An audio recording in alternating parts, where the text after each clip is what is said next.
Okay, so I think I've got a sweet new little field, which is not new to Joomla, but has only recently been added to JCB.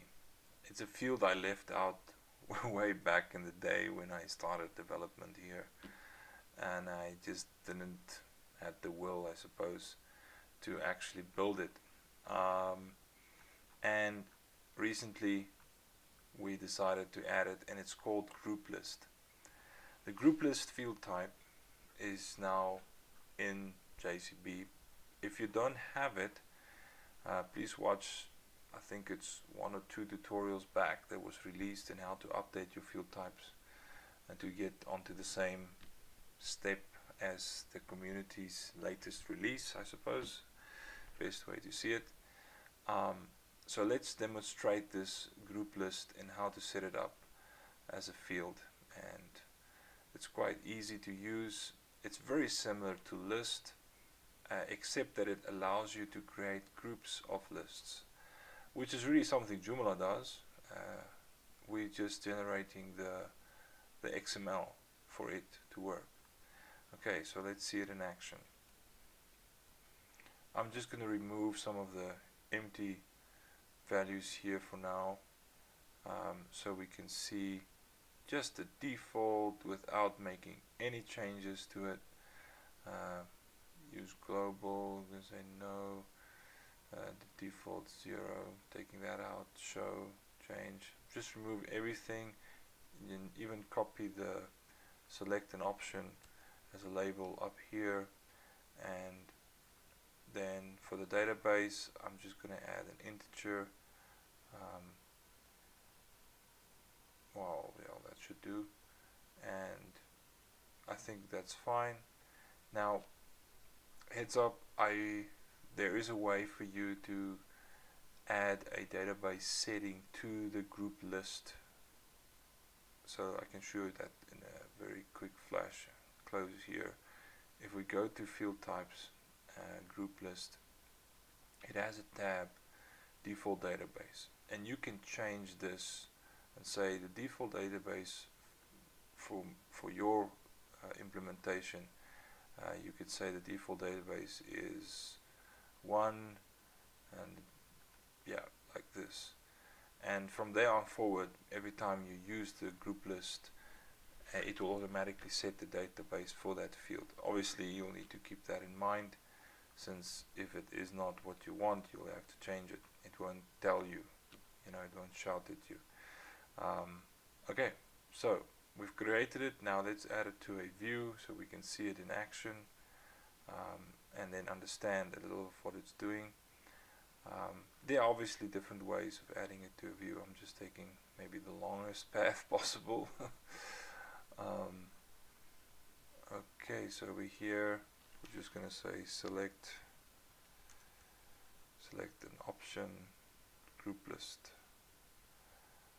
and I'm going to leave this as we want it in the details tab, above tab, full width. So let's do it left and 1, because there aren't any lefts in there. Okay, save and close, and we can just check if it ended up where we wanted. Select an option in the details tab, left 1, and we go. Okay, save and close. Now we can compile this component,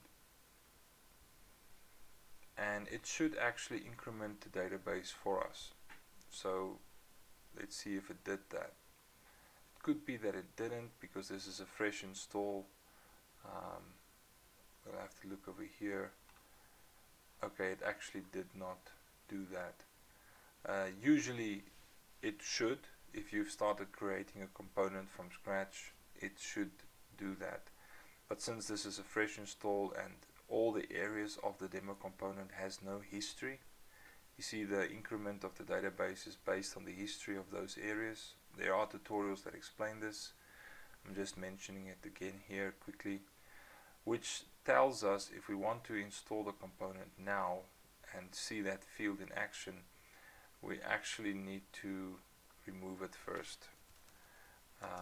Otherwise it's just gonna shout at us. So I'm removing it and then installing it. Okay, if you don't understand what I meant with regards to the update of the database, when you add a new field to a view, you're actually also adding a new field to a table, and that field needs to be stored, and so the database must be updated. And in normal circumstances, JCB will take care of that for you. There is a manual way to do it.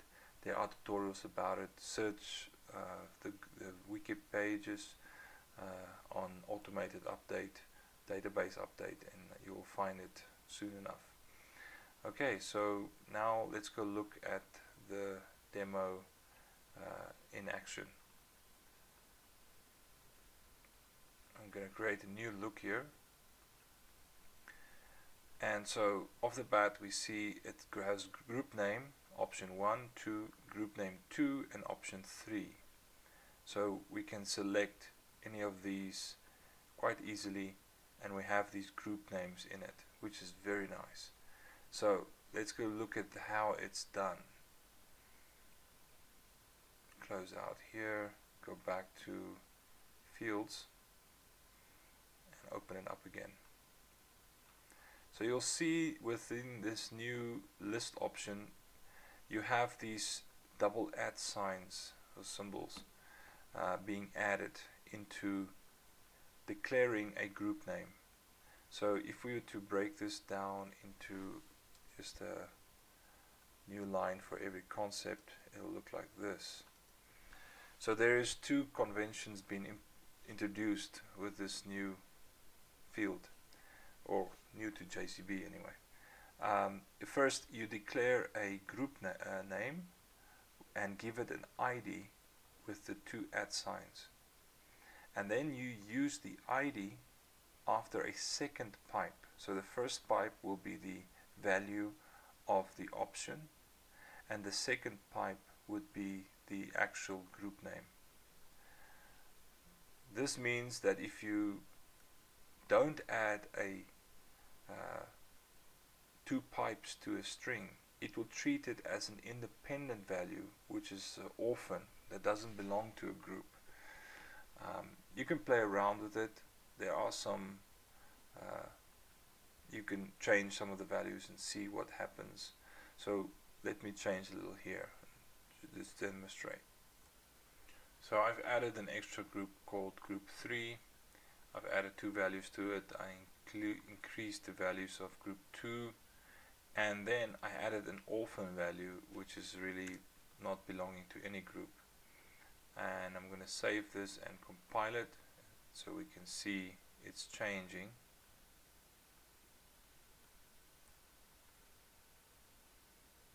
So now we have 3 groups and a last one which is not actually part of any of the groups. It stands again against the slide here, and you can select it like that. So that is the new group list implementation. The order, well, you can shuffle them around, but it gets loaded in the order it's set up in this field. So if you mess the order up a bit, it is actually going to reflect that. So let's see if, well, you can, changing this field, you know, and putting it over here won't really mess up the order, because we will only pick it up after the first one. And even this one we could move, you know, over there and it'll still work. But if you put, for example, that one above the other, so saying 5 before 3, now it's going to not behave as you might want it to. Yes, so you would want 4 over here, actually, after 3, and then 5, and then, I mean, 6 can be below here and it'll still work out. But let's see this. Save and close. I'm going to compile this again and just refresh this view here. So we can see 1 and 2 still loaded in the correct order. Then 5, 3, 4. So that didn't come out the way we wanted. And 6 ended up here. That's a little bit weird. Okay, so that's not all what we expected. Let's see why. Maybe we left out a comma. Yes, we left out a comma. Okay, so last comma not, well, you can leave it in, but this comma here is, it must be there.